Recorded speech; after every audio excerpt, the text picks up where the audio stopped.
Do you think that if people fix their mitochondria, that's going to fix all disease like Alzheimer's, dementia, cancer, heart disease? It'll change everything. We can't blame this all on genetics because genetics have not changed. We are actually eating ourselves to death. Dr. Casey Means. She's a Stanford-trained medical doctor and the best-selling author of Good Energy. She will help you fix chronic disease, and it starts with one test. Looking at heart disease, which is the leading cause of death in the United States, we're looking at somewhere around 700,000 deaths per year. Early onset dementia and Alzheimer's has tripled, most of which is preventable. A lot of it seems to be due to environmental exposures. 6 billion pounds of pesticides sprayed every year on top of our food, which is invisible poison. So that's just one piece. We get into a situation where every single institution that touches our health, from hospital to doctors' clinics to pharmaceutical companies, make more money when we are sick, and they make less money when we are healthy. There are so many people out there who know more about the data about their car, of course, their finances. They have no idea what their triglyceride levels are.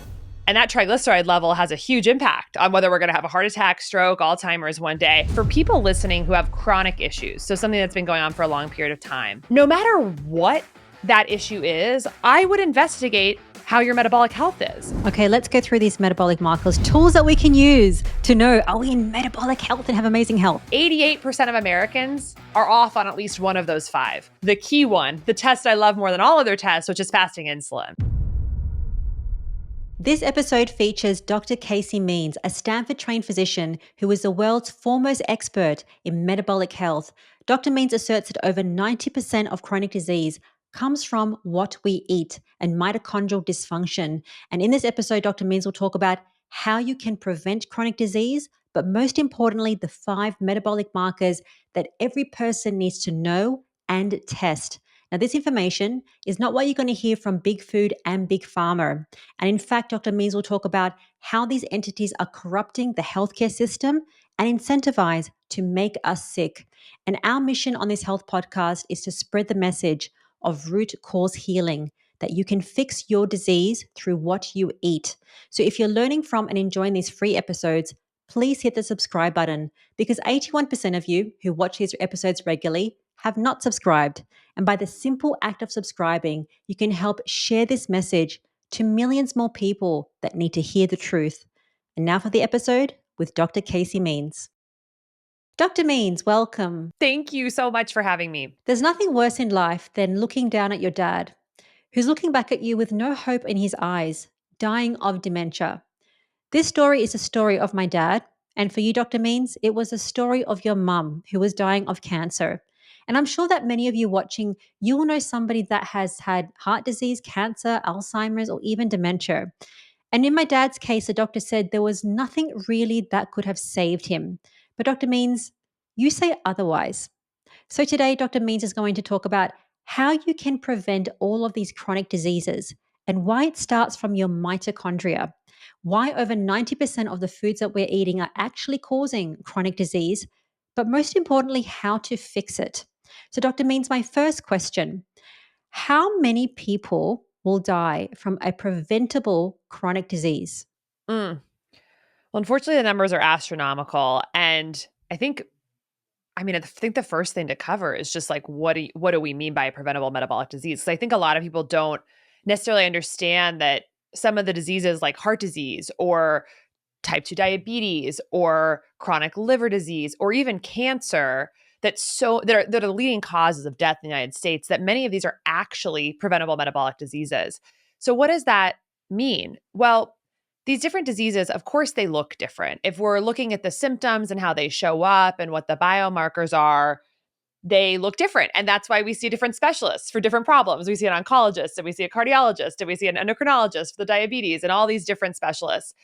But what we're learning from the science more recently is that on the actual cellular level, so what is actually going on in the cells of our body in a variety of different conditions, is that it's a very similar physiology. It's this fundamental metabolic problem that really refers to how our cells fundamentally power themselves. So we're in this situation in the Western world today where our cells are being exposed to so many new threats and challenges in our environment, ultra processed food, we're sitting all the time, we're indoors all the time.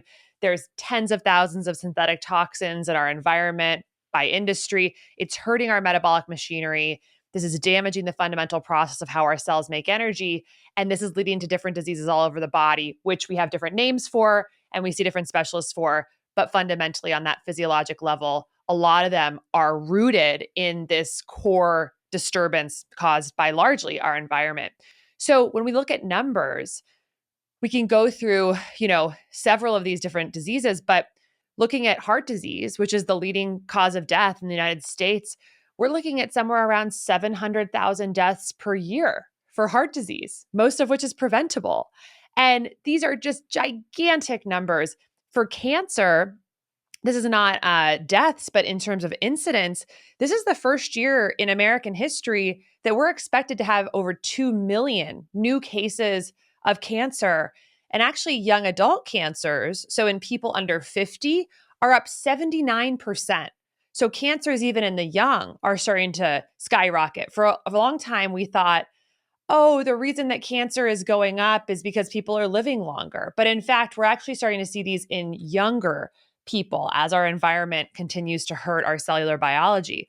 We look at things like type 2 diabetes. This is a condition for which 50% of American adults now, a full 50%, have type 2 diabetes or prediabetes. And again, these are almost entirely preventable lifestyle conditions, and 140 million Americans have them. And then we look at things like Alzheimer's dementia, which is now being called type 3 diabetes because it's so linked to metabolic dysfunction.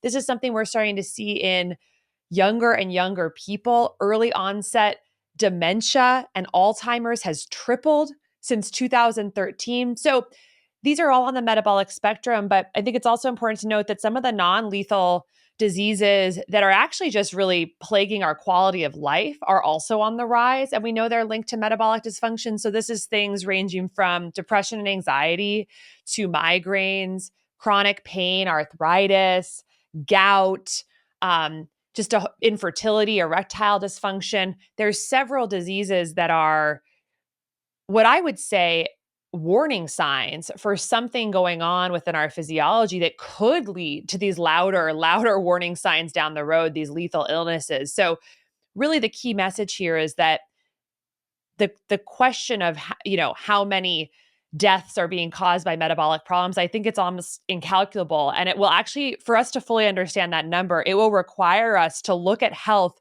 completely differently than what we're doing right now. Because right now we isolate leading causes of death into separate diseases based on their diagnostic criteria, rather than categorizing these diseases based on the physiology that's happening within the cell. So if we shifted healthcare to focusing on root causes, I think the number would be really astonishing of how many people are succumbing too soon to metabolic diseases. Absolutely. I think people, they know of somebody that has had all of these metabolic diseases, heart disease, cancer, strokes, dementia, and it almost feels like it's for older people, but people are getting it younger and younger and younger. You focus a lot of your work on the US and America. We're going to talk about that, but also pertaining to other countries.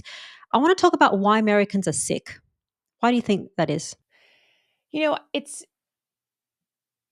the reason why I think we're getting sicker with these chronic lifestyle diseases now more than ever, and why we're seeing all these conditions go up all at once over the past 30, 40, 50 years. When we trace the science of what's happening, a lot of it seems to be due to environmental exposures. And the way that the world that we're living in, the world that bathes our cells 24 hours a day, 7 days a week, from fetal life onward, it's unrecognizable to what it was 100 years ago on several different fronts. And the ones that I think about the most in terms of things that have changed in our environment over the past 50 to 100 years that have coincided with us getting really, really sick with chronic diseases are really 8 categories. So I think about how our food system has changed. We have taken what used to be a natural diet. People were growing their own food. People were eating locally. We couldn't transport foods from Chile to California overnight.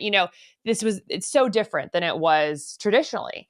And we've seen a rise of industrial agriculture with the use of widespread pesticides, 6 billion pounds of pesticides sprayed every year on top of our food, which is invisible poison. And then we have ultra processing of food. So almost 70% of the calories that we're eating now are not natural foods that our bodies are designed to work with, but they are science experiments that were made in a factory by food scientists. And so food has changed 180 degrees. It's unrecognizable. It's not what our bodies are used to or what they're expecting or what they need to thrive. So that's just one piece. The second piece would be our movement patterns. Unfortunately, the average American is sitting 80% of the time, and our core biology requires movement. That's just a simple fact. By moving our muscles throughout the entire day, walking around, being active as part of our activities of daily living, that muscle contraction is medicine. It gets our metabolic pathways active. It moves lymph in our body. It gets glucose channels to the cell membrane to create energy and do metabolic processes. But we're sitting 80% of the time that we're awake. And the average American's only getting 3,500 to 4,000 steps per day. This is like less than 2 miles. We're literally glued to a chair for almost our entire lives, which is just so sad because we're bipedal animals who have this miraculous capability to move around on 2 feet, the only bipedal mammal. And we're just squandering that opportunity by sitting in a chair, which totally destroys our cellular biology.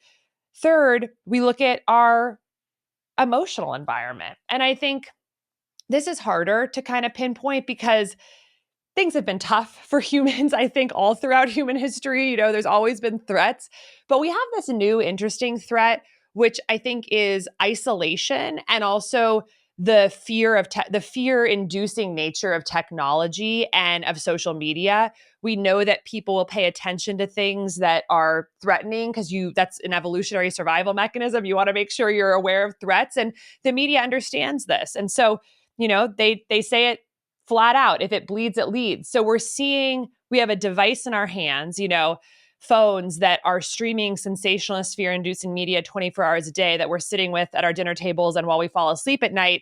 And that's just totally changing our stress physiology. On top of that, we've become urbanized and we're now living in cities where we're surrounded by people, but we're actually totally lonely because there's no community. And so that has a very primal impact on our biology. And loneliness actually impacts our metabolic pathways, literally affects our mitochondria. So that's 3. And I'll just briefly run through the others. 4 would be our sleep patterns. We're sleeping about 20% less than we were 100 years ago. Sleep is a critical time of recovery for the body. Our sleep is not only less amount, but also the consistency and the quality of our sleep is worse because of the devices and the light and the artificial light and the pings and all of this. Our relationship with temperature has changed. We all of a sudden 50 years ago got indoor heat and cooling, and now we exist at 72 degrees all the time. That's totally abnormal for biology. There are places where temperature swings from 20 degrees to 100 degrees in a course of a day, and that's actually a thermal metabolic signal to help our cell biology work properly. We've eliminated it. The toxins, we've got 80,000 synthetic toxins in our food, water, air, home, personal care products, some of which literally destroy mitochondrial and hormonal function. We never go outside anymore. The average American is spending 94% of their time in a car or in the four walls of their home. So our circadian biology, which actually dictates our cellular biology, has been destroyed. We don't get sunlight, which signals our metabolic pathways during the day. And then we blast our eyes with artificial light at night. So our bodies are totally confused about what time it is. The last one I'll mention is medications. The average American is getting 16 prescription medications per year. We pop over-the-counter medication like candy without thinking about how it's cumulatively impacting our cell biology. And it's like a recreational sport how many over-the-counter medications we can take to just squash our symptoms. So, simply put, the reason why Americans are sick is the way that our food, sleep, movement, emotional health, toxins, relationship with light, relationship with temperature, and our medication use has changed absolutely drastically over the past 50 to 100 years. It's no longer conducive with healthy human biology. It's a brand new phenomenon. It's coinciding with all of the diseases. We know it hurts our metabolic function, which is the root of almost every chronic disease. So the question now is, how do we recognize what the science is telling us and really wake up and drastically change our norms that are brand new back to norms that are conducive with cellular biology and ultimately good health. Of course, there's a genetic component to how these environmental factors relate to our genetics, but we can't blame this all on genetics because genetics have not changed drastically over the past 100 years. This is very much coinciding with the rapid changes in the world that our cells are bathed in. Absolutely. And we're going to talk more about those specific tools because I know that you mentioned a lot there. People are probably thinking, well, what the heck can I do? What do I have to work on? So we're going to talk about specific tools that we can work on as well as the metabolic markers to look at. I do want to ask a question around the world that we live in because you say along with your brother, Callie Means, there are certain industries that are profiting off us being sick and ill. And it's not in a bad intentional way, but it's profiteering mechanisms. And I think if people can understand this, it will give a broader perspective of what the bigger problem is. Let's talk about those industries. The first one is pharma. How are they profiting from our illnesses and sickness? Yeah, I mean, I think it's just important to understand how the levers of society work. And right now, we exist, at least in the United States, in a system where healthcare is the largest and fastest growing industry in the United States. So some people think that it's like tech or AI or construction. It's not. It's healthcare. And there is a simple way that healthcare makes money, which is that more sick people are in the system having more things done to them for a longer period of time. That's just simple up an economic reality. And so based on that incentive structure of the healthcare system, we get into a situation where every single institution that touches our health, from hospital to doctors' clinics to pharmaceutical companies to medical schools, even insurance companies, make more money when we are sick and they make less money when we are healthy. So because of that incentive systems problem, there is a very little inspiration for the system to reform itself to focus on root causes, like environmental factors. Because even if we have the best intentions as doctors and as people in the healthcare system, the whole system is designed around this incentive structure that actually insidiously corrupts even the things that we're learning as doctors. Because if that's the way the system makes money, then it trickles down into the way doctors are trained. The way we think about illness. What happens is you get doctors who are so well-intentioned, and yet they're going to medical school and learning that people just get disease and this is how you treat it. As opposed to what could be a different world in which we spend all our time in medical school understanding why people get disease, what are the factors, and then how to help people change those factors in their world so that their cells can be healthier. And then, of course, spending some time on the inevitability of some people are going to get sick. And there's also going to be acute issues that we can't really control through diet and lifestyle, like a car accident. And we should absolutely, as doctors, learn how to treat those effectively with the best tools that we have, which may be pharmaceuticals, like something like antibiotics, which are like incredibly life-saving. But the way that it's skewed towards sort of ignoring what's underlying all this illness and then focusing our energy on just learning how to treat it has distorted the way even the most well-intentioned doctors think about human health, where it wouldn't even, and I can speak for myself, when I was at Stanford Medical School, it wouldn't have even occurred to me to think about something like pesticides or microplastics or environmental toxins like phthalates, because why would I learn about that? There's no profit in that. There's no benefit. It wasn't even in the education. So that's the problem with that pharma healthcare side of things, is that the incentives are totally broken and don't financially encourage or incentivize anyone to focus on root causes. It's much more profitable for the system to take someone with 5 metabolic adjacent diseases like dementia, cancer, arthritis, type 2 diabetes, and fatty liver disease, and send them to 5 specialists to get 5 pills, to go to 2 appointments every year with each of those specialists, and to maybe get surgeries down the road. That is so much more profitable to the system than having those doctors get together, talk about the root cause physiology, test for the root cause physiology, and then help that patient essentially learn how to change their daily life to ameliorate some of those issues. Absolutely. So I think it's important to understand that pharmaceuticals have, not in an evil way, but they do have a very interlinked connection to doctors, to the medical industry, and even you as a training in ENT, as an ENT surgeon, you had that kind of connection there. And I was in pharmaceutical industry for 15 to 20 years. So I know I used to see ENT surgeons. I used to see every single specialty out there. So I know what it is when it's about influence and trying to make people, I guess, prescribe drugs based on evidence which could be manipulated or skewed towards a certain outcome. Let's move on to the next industry that is kind of making profit off us, the food industry, big food. Big food, it's a very similar playbook. They make money. So first of all, this is a brand new industry, right? Processed food. This is invented in the 1900s. This is not something that's been around for ages. And I think in many ways, the processed food industry also started with somewhat noble intentions, which was around wartime to help create food that was able to be transported and packaged and had a long shelf life.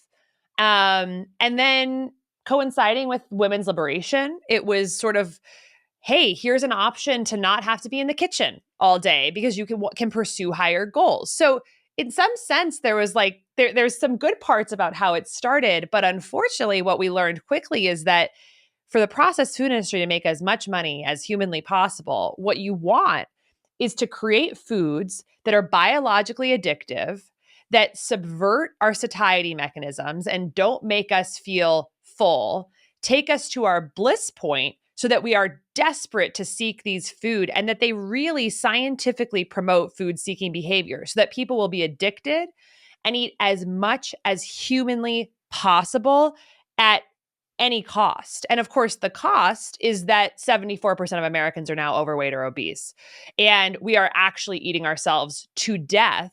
And back in the 1980s, some of the biggest mergers at that time in American history were the cigarette giants like R.J. Reynolds actually purchasing processed food companies. And so you had the playbook of the tobacco industry, which of course their business model is get people addicted to our product, take all the scientists that were focused on developing the most addictive tobacco products, put those scientists on food. How do we addict people to food no matter what the health cost? And that is what has happened. And now the average American child, the majority of their calories are coming from science experiment frankenfoods coming from a factory covered in pesticides, very little nutrients to support cellular biology, and tons of additives that destroy our cellular biology.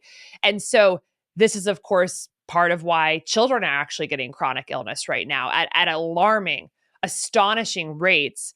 We're now serving ultra-processed foods in schools as part of the USDA school lunch program. We're serving Lunchables to children. This is not food. It is ultra-processed chemicals.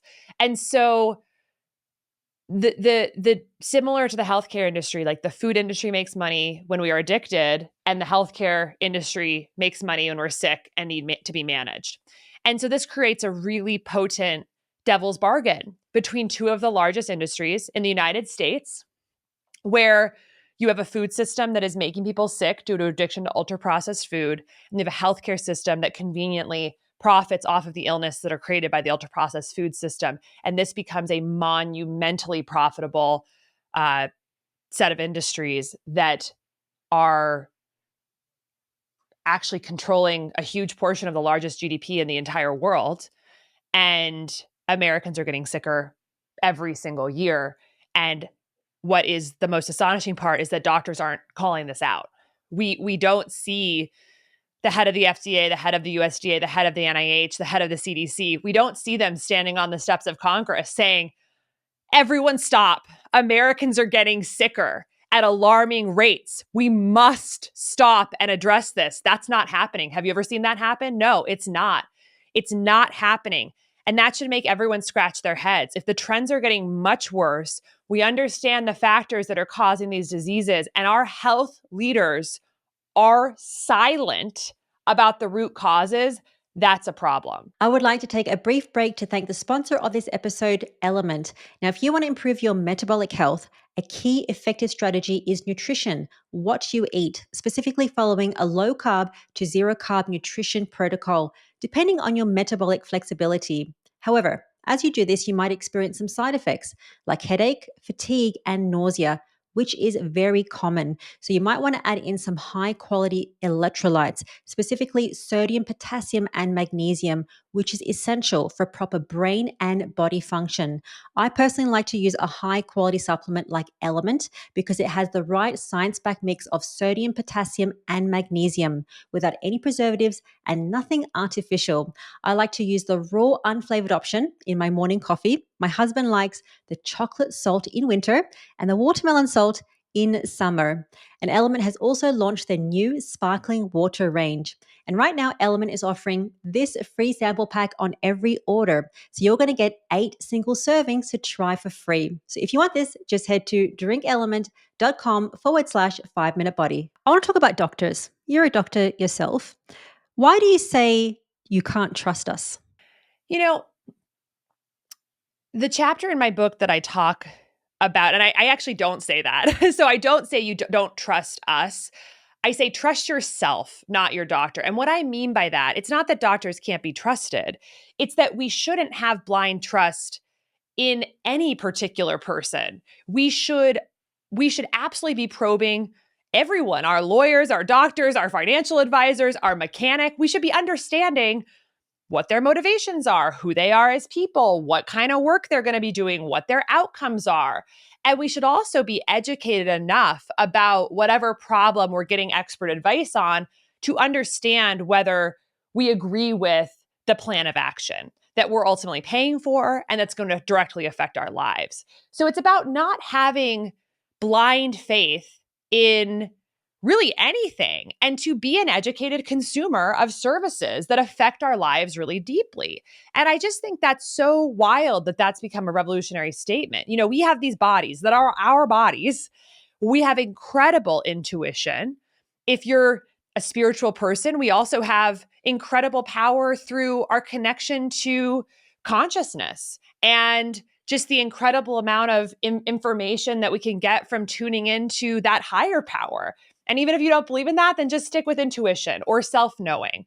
But we have been indoctrinated to not trust ourselves and to actually, specifically in the healthcare industry, allow ourselves to be patronized and infantilized, to think that we couldn't possibly understand how complex health is. And we actually need to outsource all agency to another person, another system.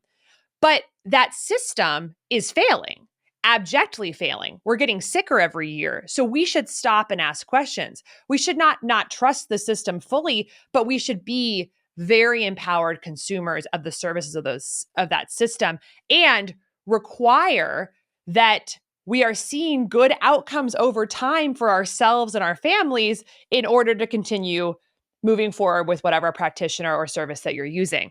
That's not the case right now. You know, there are, I can just name innumerable examples of people who, you know, they go to the doctor, they have lots of different symptoms, they're not feeling well, but their biomarkers seem to look fine to their doctor, and the doctor just says, I can't see anything wrong.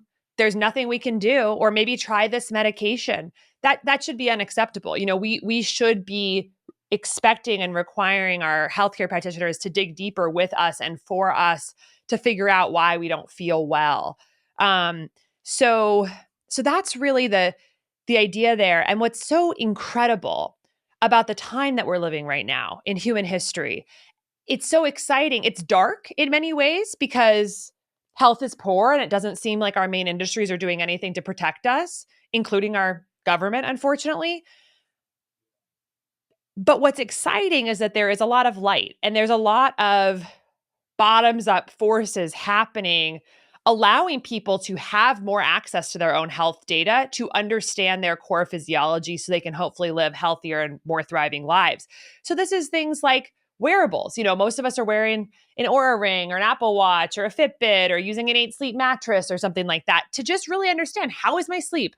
How is my activity? Am I meeting the basic weekly requirements for physical activity and cardiovascular activity? Like holding yourself accountable to the inputs.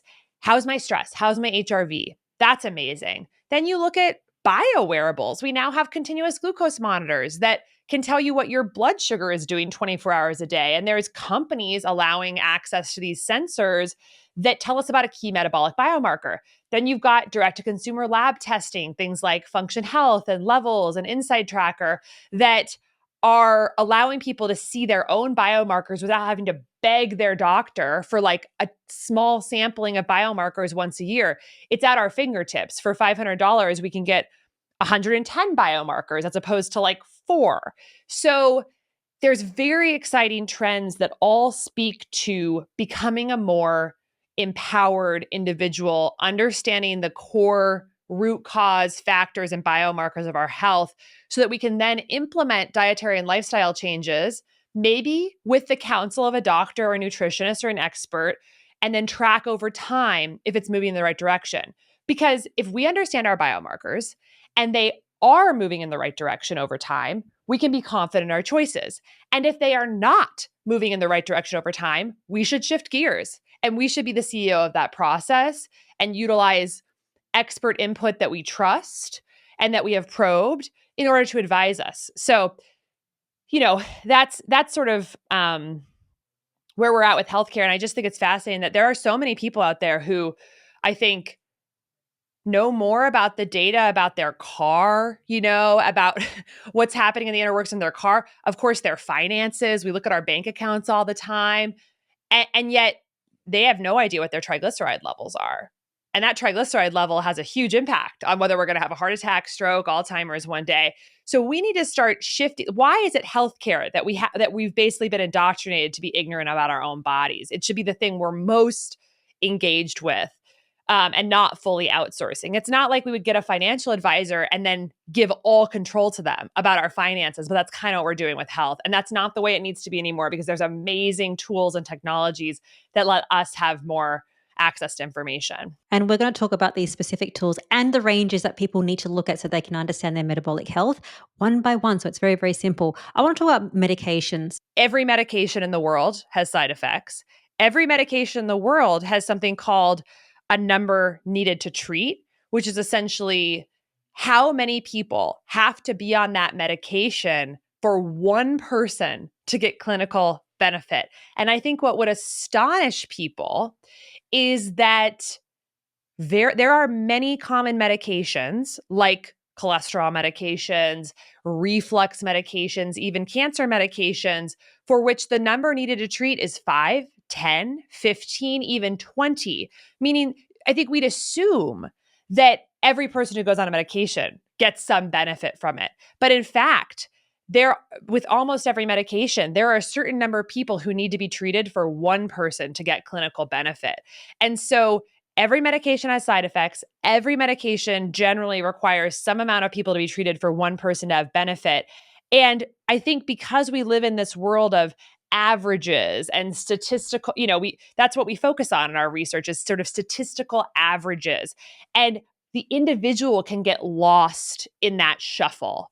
And so we need to advocate for ourselves to not just be part of the bell curve, but to actually understand, is this medication working for me?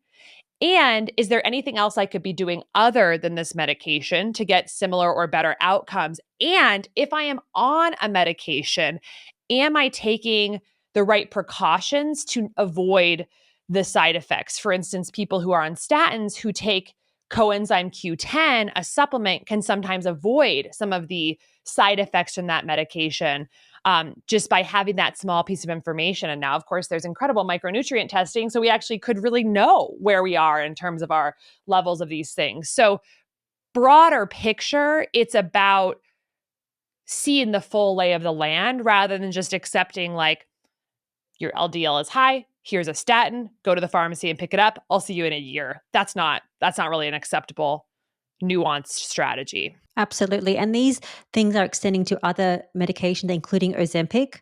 So I know that you were saying that Ozempic is now getting approved for children. Yeah. For right now, as young as 12. The American Academy of Pediatrics, in their most recent guidelines about the treatment of obesity, have included these GLP-1 agonist medications as first-line therapy for kids as young as 12. And to me, that should just make us all stop in our tracks. Like, these are medications that greatly diminish our hunger. So we're going to basically be eating less and don't necessarily change the quality of the food that we're eating. And if you think about a 12-year-old, it's so obvious that the reason that they are having potentially a metabolic or obesity issue isn't because of an Ozempic deficiency. It's probably because they're growing up in a toxic stew of ultra-processed food, hormone-disrupting chemicals, environmental toxins. They're on a screen 7 hours a day. They're indoors all the time. They're not moving. I mean, this is just so obvious. And the issue is that these medications are often weekly injections that you really need to take over the long term, because there's data showing that for many people who get off these medications, they rapidly gain back the weight and more. And so they're intended to be used long term. They're extremely expensive, around $1,500 per month. And if you think about how we could use those healthcare dollars, we could push that money towards helping that child have a healthier lifestyle. You can do a lot with $1,500 a month. And it's so distorted in our country that we think that if we're talking about a medication like Ozempic, we will move any mountain to find the funding and find the way for that child to have access to a doctor who can prescribe it. But where's the urgency around having that same level of intensity towards helping that child get processed food? It's not a cost issue, right? Because we're willing to spend the money on the medication. And we're being gaslighted to think it's more complicated to get a child healthy food than to inject a child 4 times a month with a very expensive medication. If you've ever tried to give a kid an injection, it's not easy, right? So we need to wake up and be adults in the room and not go down this lifelong pharmaceutical path for a child if we have not fully exhausted investing in, with urgency, changing the toxic soup that child is living in. Absolutely. So it's not just older adults. It's not just people that are in 50s, 60s, 70s, but it's affecting every single person. And even kids, as they're growing up, their health and their chronic disease is getting worse from a very young age. But Dr. Means, you were actually a doctor. Well, you are a doctor, but you were training as an ENT surgeon 9 years into medical school, and you walked away. Then you became an expert in metabolic and mitochondrial health and function. Why did you do that? Why did you walk away from medical school? So I did 4 years of medical school, and then I did over 4 years of my surgical residency in head and neck surgery, ear, nose, and throat. And the reasons were really rooted in everything that we're talking about here today, which is that I was deep into a hyper subspecialty. I was focusing on truly just 3 parts of the body: the ear, the nose, and the throat. And I was working my butt off. I was working 80 to 100 hours a week. I was doing the absolute best I could by my patients. But what I realized is that not only were the patients we were operating on and treating not really getting better, in the sense that they're always coming back, right? I had sinusitis last year. We did some antibiotics and steroids. The next year, they're coming back for the same issue. Why hasn't it gone away, right? Why are we just doing the same thing over and over? The polyps, we got rid of them. Now they're back. So this sort of like coming through the revolving door of issues. And then more broadly, when I looked at the whole American healthcare system, I'm just like, wait a minute. I'm so focused on this tiny part of the body, but meanwhile, Americans are getting destroyed by these health trends, and no one seems to be focusing on it. And then I step back a little more and I'm like, wow, everyone I know, all these Stanford doctors, all these people who have slaved away and worked their butts off, everyone is just heads down, working as hard as possible in their little subspecialty focus on one part of the body. And I kind of had an awakening. We are totally missing the forest for the trees of what's actually happening in America. That is, while we're all heads down, the train is heading towards disaster. Who is taking responsibility for this? And the answer is no one, not even our government agencies that focus on health. So I sort of had an awakening where I'm like, I think I need to get out and focus on this issue. At that time, I still wasn't fully clear why everyone was sick, but I did see that there were some patterns. We talk about this word in healthcare called comorbidities, which is basically like, oh, if this patient has this condition, they might also have this condition. So someone who has heart disease very likely has comorbid diabetes or maybe obesity. And if someone has Alzheimer's, dementia, it's often comorbid with type 2 diabetes or something like that. And that's just like a term. It's sort of like, if you see this, look for this. But these patterns are so overwhelming in medicine. The average person walks into your office, in ear, nose, and throat office, and they've got all these other health issues aside from their sinusitis or their hearing loss or their chronic ear infections. They've got the hypertension. They're overweight. They have high cholesterol. They have a little depression and anxiety. They've got some knee pain. They've got some chronic back pain. It's just, there's always this slew of things that are just, we honestly don't even like, it's like, oh yeah, it's an average American. So I kind of was stepping back saying, we have to probe this deeper. Are they not just connected by sheer chance, but are they actually connected by something deeper happening inside our bodies that we're missing? And the answer is that they are. They are linked physiologically by metabolic dysfunction. But because we categorize diseases based on their symptoms, not their physiology, we miss the connection. And that's a blind spot of our training, but it loops into a bigger issue about the systems issues where there's not a big incentive financially to actually focus on those root causes that are often modifiable with lifestyle changes. So all of that was happening. I just got really radicalized and said, well, I can't operate on people anymore. If I think that a lot of these surgeries are actually maybe preventable, how could I possibly keep operating until I figure that out? So I sort of stepped away, really pursued continuing education on the physiologic basis of why Americans are sick. That uncovered a real deep story for me about the connected physiology between American diseases, which is metabolic dysfunction, which even deeper than that is what I call the trifecta of bad energy, which is oxidative stress, mitochondrial dysfunction, and chronic inflammation.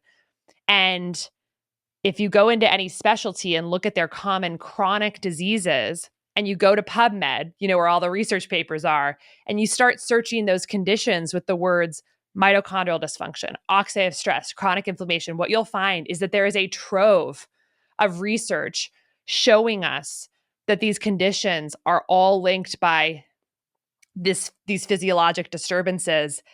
And those connecting points of disease is just the biggest blind spot in American healthcare. But the great news is that we can impact those pathways, all three: chronic inflammation, mitochondrial dysfunction, oxidative stress, with simple strategies if we're pointing the arrow at the right thing. Do you think those three axes of illness was the reason why your mum had stage 4 pancreatic cancer?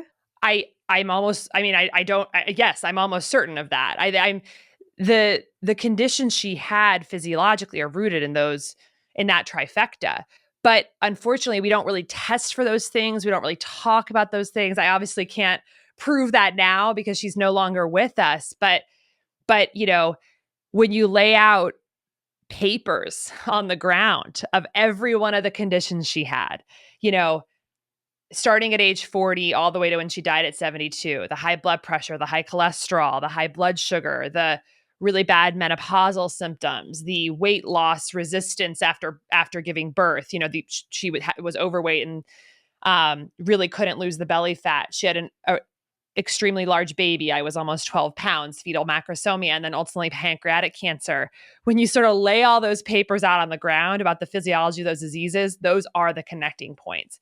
So I wish, of course, that I knew that then, because I would have put my mom on a plan, ideally in her 50s, to address those and track them, because there are tests that can actually give us a sense of each of those things and make sure we were moving them in the optimal range. And I would have put her on an exercise, dietary, stress management, toxin avoidance plan that specifically focused on improving those pathways. And I think she would have had a totally different outcome. And that's my wish for everyone, who's sick, is to find ways to, maybe in parallel with conventional treatment they're getting, to also pursue this, to see if there's somewhere there that they can actually act on. It's really easy to understand these simple tools once you know them, and we're going to go through them step by step. Let's first understand metabolic mitochondrial dysfunction, because it sounds fancy, but it's not really that fancy. Can you explain simply what that means? Definitely. And my belief is that like anyone over fourth grade can really understand this. It's not that complicated. Basically, metabolism is how we convert food to energy in the body. So we take in like 40 to 70 metric tons of food in our lifetime. And that is essentially potential energy. We can't just use food to power our bodies. We have to turn it into something that we can use, which is called ATP. And that's done in the mitochondria. Food energy like glucose and fatty acids through the mitochondria to ATP, which is the energy that our body can use. That is the most foundational element of cellular health. And the reason for that is because without energy, we can't do anything. We talk about hormone health and brain health. That's all higher level. Below even hormone health is how do you even make a hormone? It needs energy. It needs cellular energy. So this is, of the pyramid of health, it is the base layer. So we have 40 trillion cells in our body. They all need constant energy to do their jobs. And when our cells are doing their jobs perfectly, they're well powered, everything's humming along, we have health. And when our cells are dysfunctional, we have disease. Disease is simply cellular dysfunction. It has to be, right? There's no other. If we have a problem, it's because our cells aren't working properly. It's not a mystery. There's a lot of reasons why a cell cannot be working properly. But in 93% of American adults, one of the key problems of why our cells are not working properly is they're underpowered because of metabolic dysfunction, mitochondrial dysfunction. I say 93%, it's actually 93.2%. And this is coming from a paper from 2022, the American College of Cardiology, which showed that if you survey huge amounts of American population, 93.2% have at least one biomarker of suboptimal metabolism. So it's rampant. And like we talked about earlier, our metabolic pathways are broken and our mitochondria are broken because of the onslaught of environmental changes that are synergistically hurting this precious part of our cell that makes energy. So we have these bodies that are filled with 40 trillion cells, but those cells are actually broken down into many different cell types. So we've got over 200 cell types. We've got retinal cells and blood lining vessel cells and liver cells, kidney cells, ovarian cells, neurons in the brain, astrocytes, glial cells. We just have all these different types of cells. And if this fundamental issue of metabolism, if this fundamental process is damaged because of our environment, we all have underpowering sort of all over the body. But this is where it gets into this like specialization. If you have underpowering in a neuron, it will look different than underpowering an ovarian cell.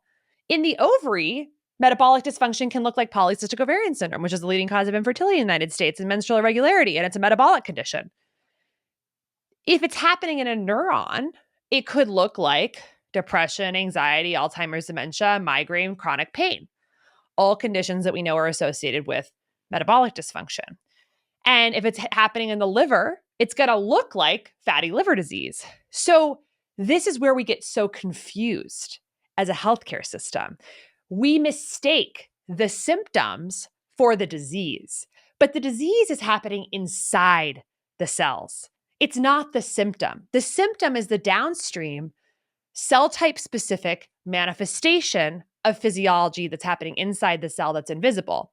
And so that is really what people need to know about metabolism, metabolic dysfunction, and how it's leading to all these different diseases, which are actually in many ways just branches of the same tree that look different because it's happening in different cell types. Do you think that this is kind of a bold question, but do you think that if people fix their mitochondria, that's going to fix all disease like Alzheimer's, dementia, cancer, heart disease? I think it'll have a huge impact. But again, there's other things that can cause a cell to be damaged. That's not just mitochondrial dysfunction. So, like an example would be, for instance, like, yeah, I mean, if we are having a very skewed diet towards, this is just a sort of a random example, but like, let's say we just decide to never eat an omega-3 fat again, and we only eat omega-6 fats. Our cell membranes would be built from totally improper material. It would just be not the right structural material for our cell membranes. And that could cause incredible dysfunction in our cells that wouldn't necessarily be mitochondrial dysfunction, although that would have an impact on mitochondria. But there's different, a vitamin or a mineral deficiency could actually lead to disease, not necessarily because it's damaging the mitochondria, but because it's a critical cofactor for some other enzymatic process in the body. But I think that the mitochondria, it's a very complex part of the cell that requires the proper fats, the proper micronutrients. It can't be toxified and poisoned. So something that's affecting other parts of the cell is probably also affecting the mitochondria too. So I think it's probably implicated in most chronic disease. But I don't think if we just if everyone in our country magically got brand new mitochondria that were working great, I think we might still have problems because our toxic environment is affecting all parts of cell biology. But it'd be far less. Far less. Yes. I mean, you answered it quite articulately and amazing, but I mean, it'd be far, far less if we just focus on the mitochondrial health. So I think if people focus on mitochondrial health and the mitochondria, it'll change everything. Yeah. We can't have, we could be, each of us could be a Ferrari, right? Like a $200,000 car. But if the Ferrari doesn't have gas, it's not doing anything for us. So if we don't have gas, it does not matter what else is going on. We will not be able to be healthy.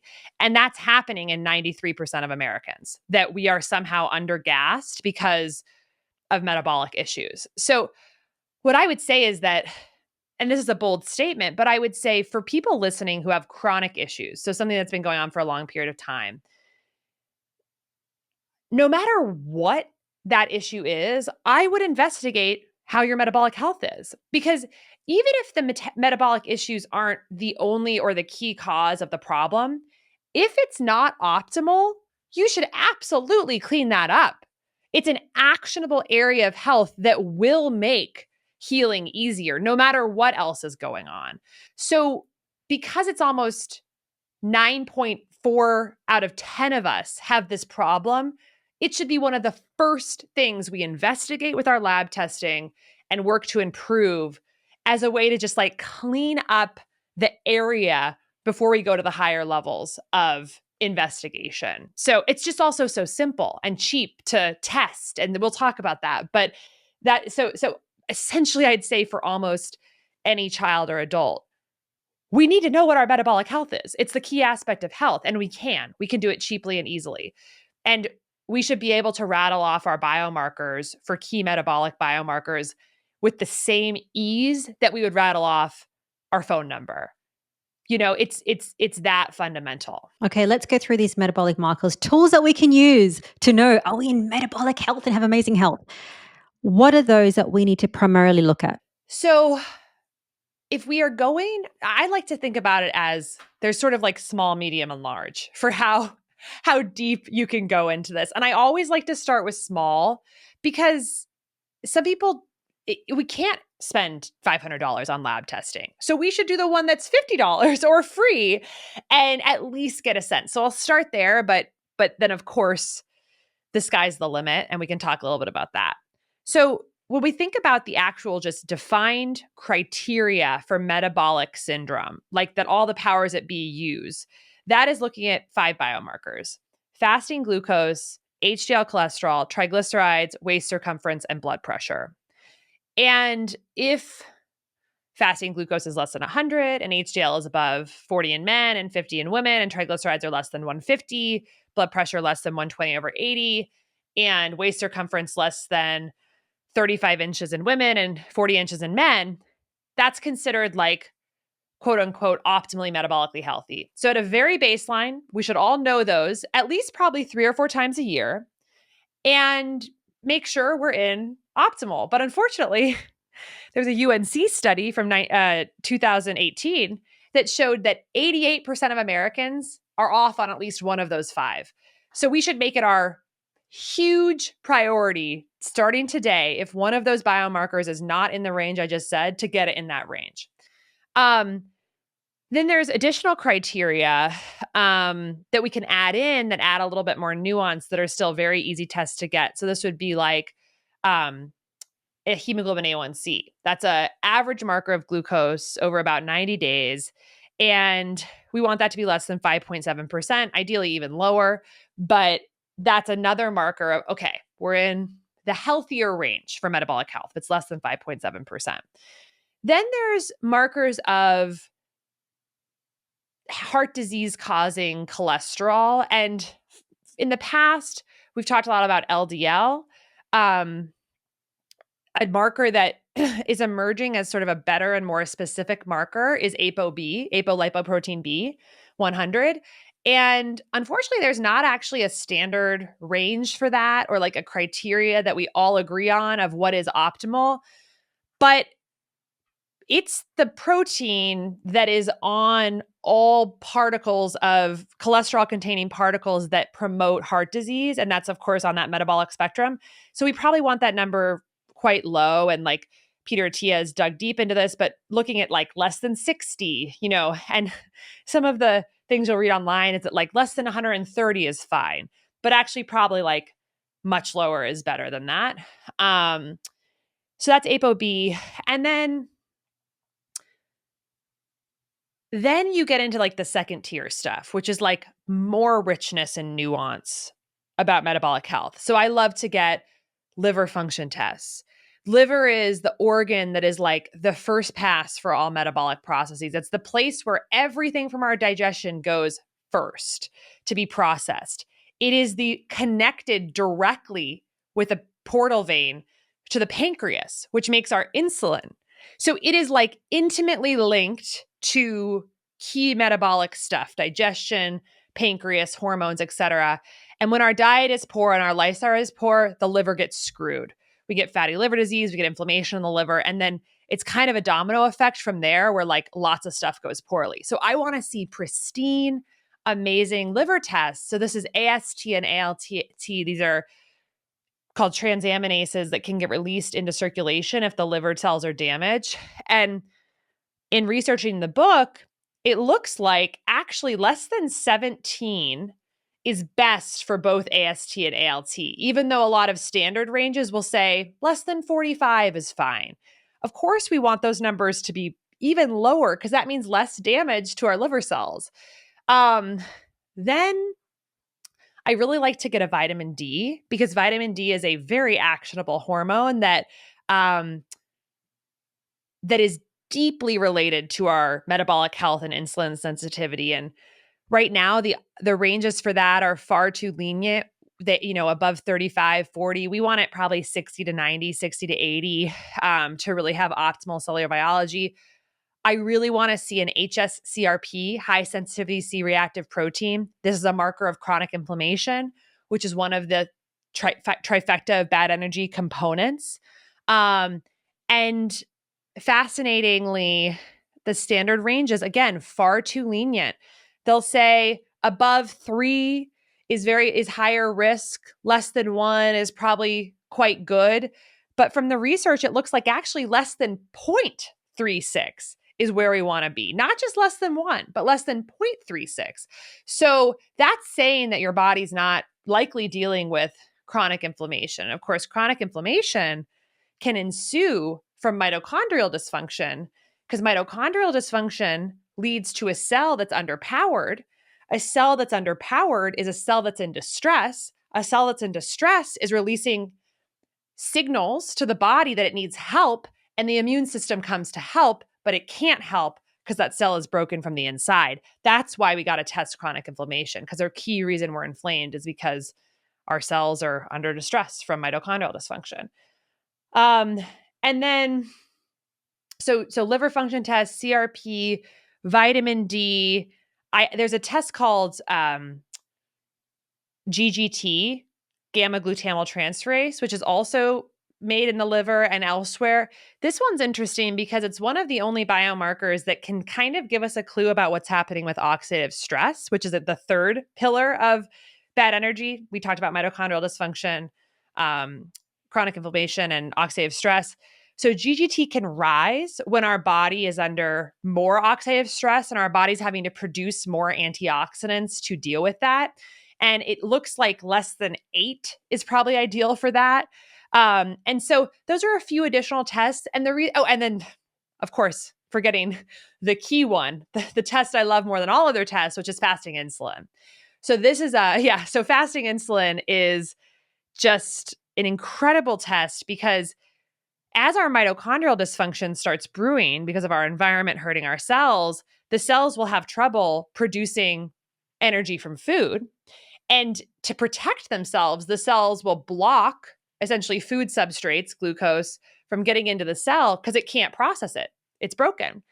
And to allow the cell to basically block glucose from entering, it will create insulin resistance, where the hormone that lets glucose normally get out of the bloodstream into the cell, there's a resistance to that hormone. And the body's response to that is, no, we want to drive the glucose into the cell. We're going to raise the insulin levels to try and push the glucose in. So you're essentially rising insulin levels to push glucose into a cell that can't do anything with it because it's broken from the inside. So insulin levels rise, and that can actually happen many, many years before our glucose levels start to rise, because the body actually can compensate for a while. It can shove that glucose in for a while, make the glucose look normal, but meanwhile, the insulin is high. So you want to catch that early metabolic dysfunction before the glucose starts going up, which means that we have decompensated essentially. So fasting insulin, standard ranges will say less than 25 is fine. From my review of the research and many other experts, it looks more like actually a much lower level of insulin, like 2 to 6 is better, telling us essentially your body's not having to secrete that much insulin to get glucose out of the bloodstream, which means we're probably not insulin resistant. So that's a lay of the land of some tests. There's many others. I mean, the sky's the limit. You could do hormone tests, thyroid testing, micronutrients, DEXA scans, which tell us about body composition and visceral fat. Lots of different other tests you can do. But right there, maybe 10, 12 tests we just talked about, man, that's going to give you an incredible insight. And I will just tell you point blank, I know my values for all those tests. I know those values for my fiance.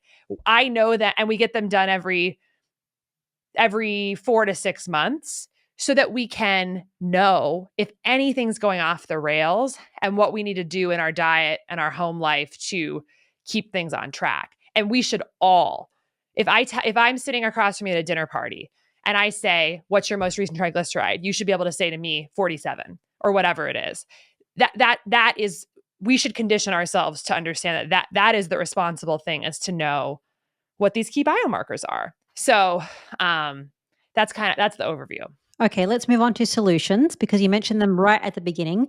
So if we know those biomarkers, and let's just say one is off and we need to improve our mitochondrial function and our health, we can look at these solutions. The first one is Dr. Casey's ultimate food list. Can you run through just broadly, what does that mean? Yeah. So when you look at my ultimate food list, which I have online, it's really just all unprocessed, clean foods. It's fruits, vegetables, nuts, seeds, beans, legumes, meat, fish, poultry, eggs, dairy, herbs, and spices. It's natural foods that come from the earth. And ideally, we'd be getting organic foods grown from good soil. If it's animal-based, then we want wild-caught, pasture-raised, grass-fed. And any of those foods are going to give your body the maximal chance of getting the building blocks and molecular information it needs to function properly. I have seen people who are vegan and people who are carnivore and people who are paleo and people who are keto who are all thriving and all have great biomarkers and all have great insulin sensitivity and all have great body composition. And the common denominator, and they, of course, also all have research that tells you that their way is the best way to do it, right? But the common denominator in all of them is they're eating clean, real, ideally organic, unprocessed food, which is filled with nutrients that our body can work with. Now, the key thing to realize is that as a doctor, it's my responsibility to share that unprocessed, real, organic food is the best food to eat. Like, I know that can be hard to do, but that's just the scientific reality, so I'm going to share it. Where the nuance comes in is how that food is affecting your biology. You're going to be set up for success if we're eating unprocessed food. But if someone's eating tons and tons of dairy or tons and tons of meat, it is possible that mixed with their genetic predisposition is going to lead to high ApoB levels or maybe lead to higher insulin levels. That's where the biomarker testing comes in. You should be testing every 3 to 4 months for the rest of your life. And if things on the if you're taking a strategy that maybe skews more animal, skews more plant-based, skews more high carb, whatever, and your biomarkers are getting worse, you should adjust. It's really that simple. You don't need to no one needs to take my advice on any dietary strategy. You should eat real food, you should test your biomarkers, and you should tune into how you feel. And you should make adjustments until you are on a plan that is leading you to optimal biomarkers and optimal body composition and optimal subjective feeling. How do you feel? Are you happy? Are you upbeat? Are you energetic? Do you have no chronic symptoms? What's so interesting is that can be dynamic over time. For instance, I have been plant-based and I felt great. And as I'm and my biomarkers were great. And I'm thinking about getting pregnant in the next few months. So I'm shifting a little bit because I think my needs are going to be different. I'm trying to really maximize my B vitamins and my omega-3s. So I'm eating a lot of fish and grass-fed meat and eggs and choline and things like that. And it's dynamic for me. I test my biomarkers all the time. I check in on how I feel. If I'm under higher stress, I might need different foods to support me during that time. So you don't have to lock into one thing for the rest of your life. But if we're testing iteratively, we actually can get through the mystery. So that's what I would say. Like, we actually can overcome the dietary confusion and the dogma by simply starting with first principles, eat real clean food, test your key biomarkers, iterate accordingly. I'm so glad that you said that.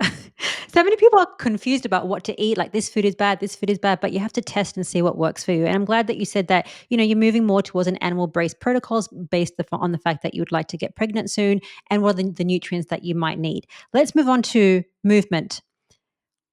Movement throughout the day, not just gym workout for 30 minutes. Yes.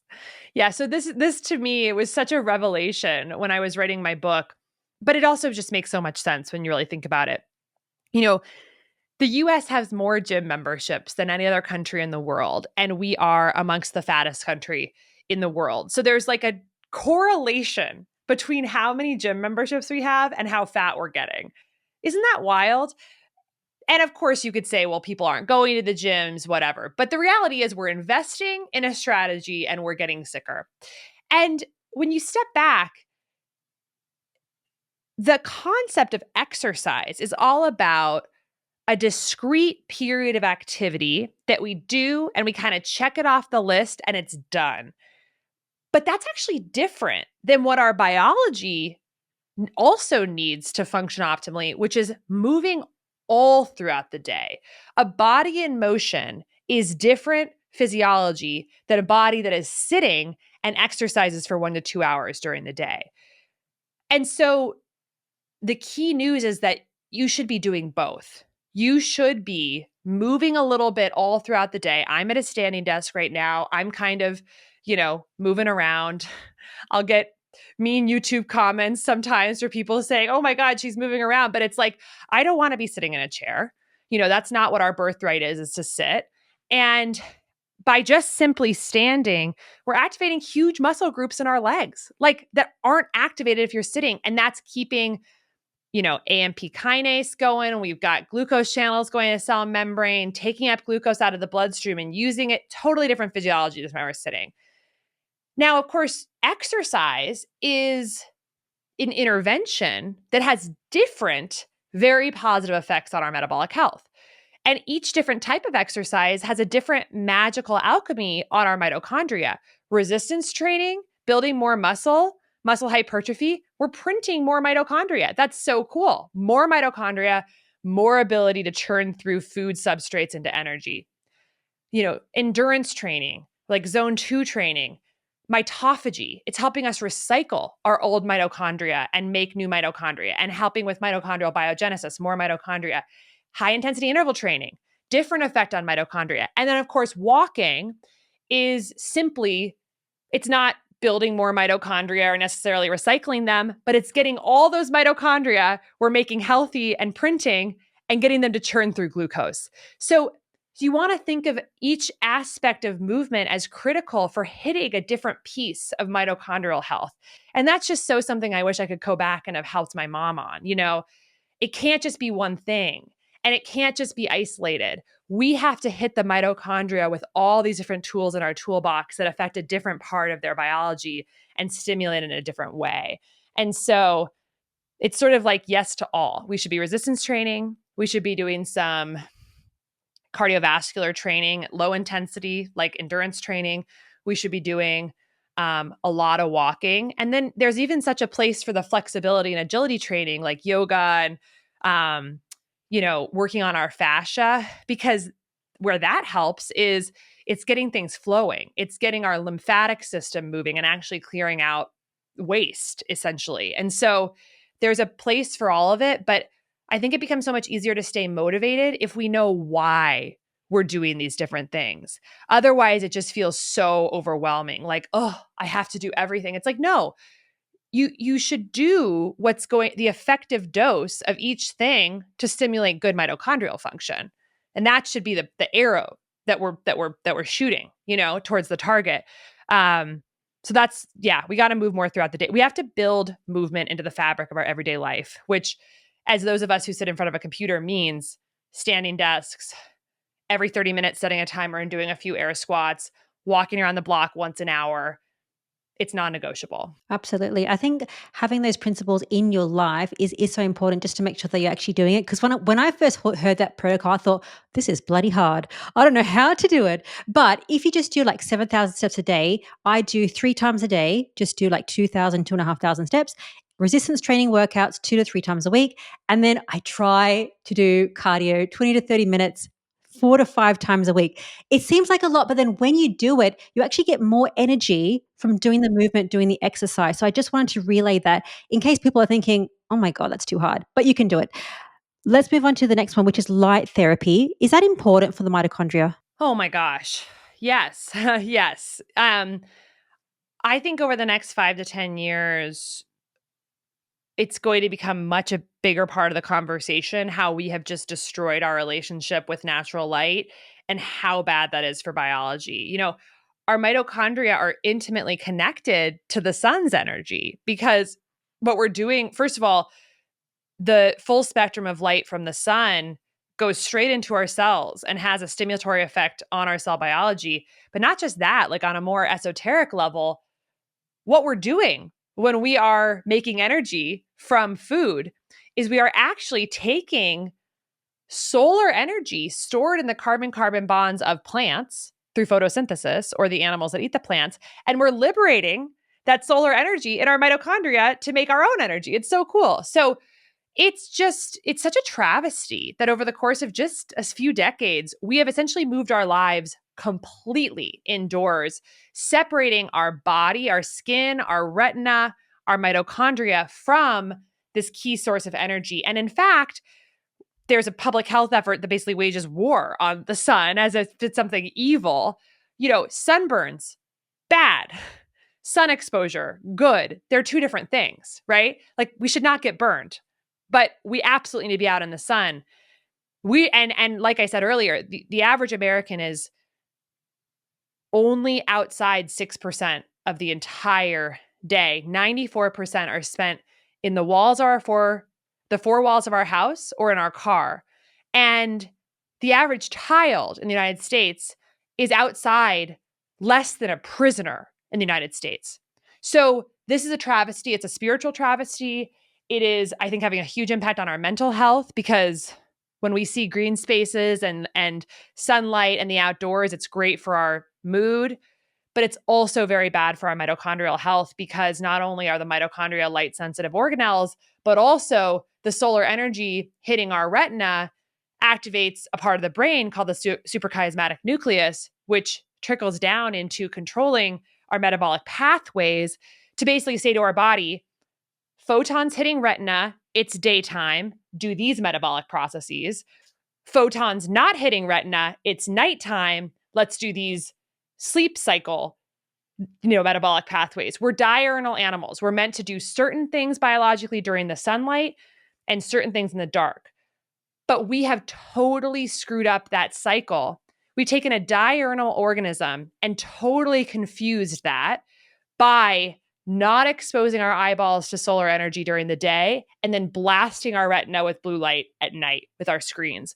So we've got to get that. And the way to do it is to simply look at your days and look at the things you do every day, and then figure out how to move some of those outdoors. So I'm in my office right now. There's a sliding glass door right here that's open. And I have a standing desk right here. And I have a standing desk right outside. And so I just move back and forth throughout the day. If I'm doing a podcast, I'm usually in here, and then I'll move right outside.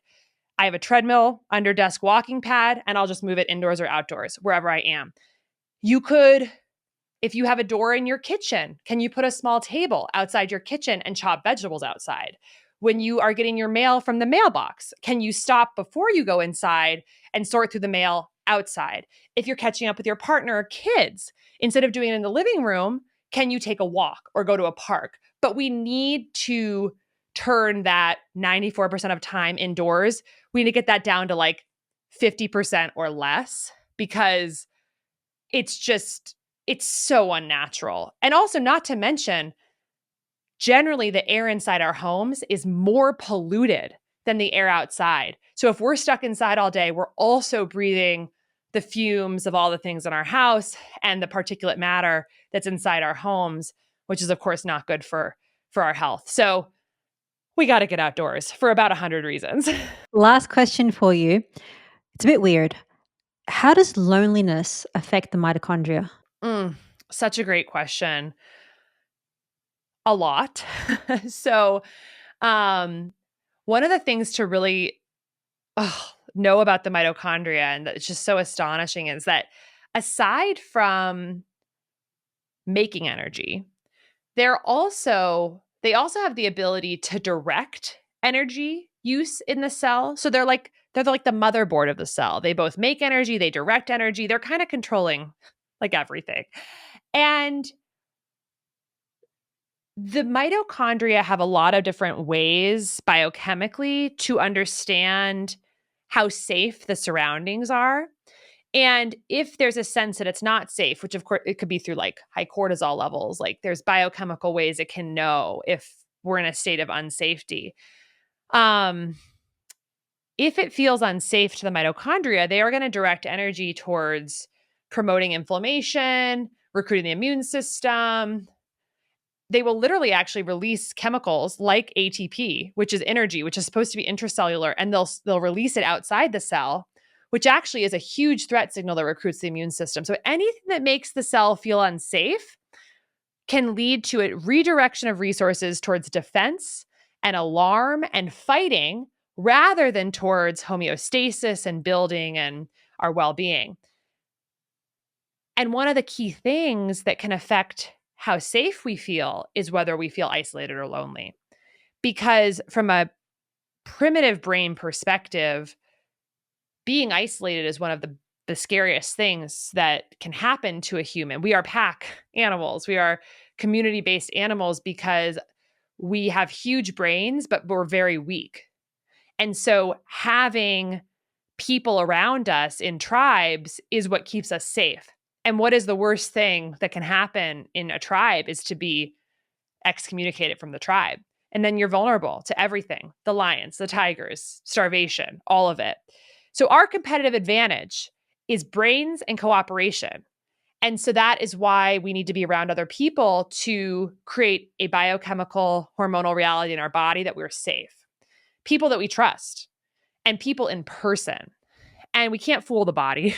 So our world, we've talked, there's so much talk about like how motherhood, one of the reasons it's so challenging today is because we've lost the tribe. There's no village.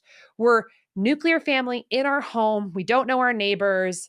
We're scared to send our kids to the park. We think that everything's so dangerous. We isolate ourselves. We're on social media all the time. We think that's connection, but it's actually not from a biological perspective. And our bodies are basically under threat and feel fearful on a chemical level. And this changes the activity of the mitochondria. And so I think a real part of restoring health is learning how to rebuild meaningful in-person community in our modern tech-driven lives.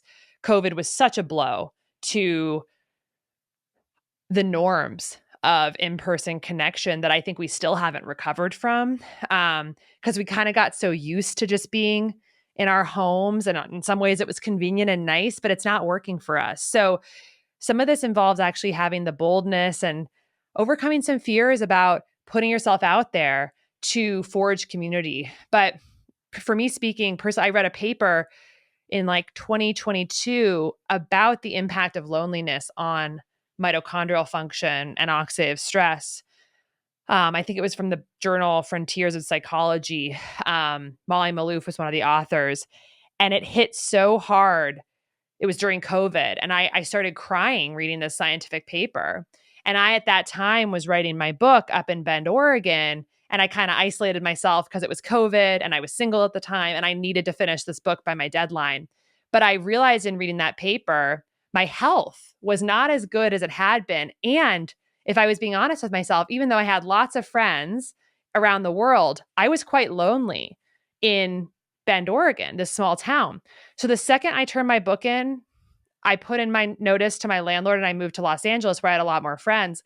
And it was almost immediate how being around people I cared about in person, including my family, my dad spends time here, I immediately felt like I up-leveled my health. So that's just an anecdote about my own personal experience, but we got to rebuild community in our tribe, wherever we are in person, to give our body a sense of safety and let our mitochondria do its best work. I'm glad that you said that because I think people don't understand that.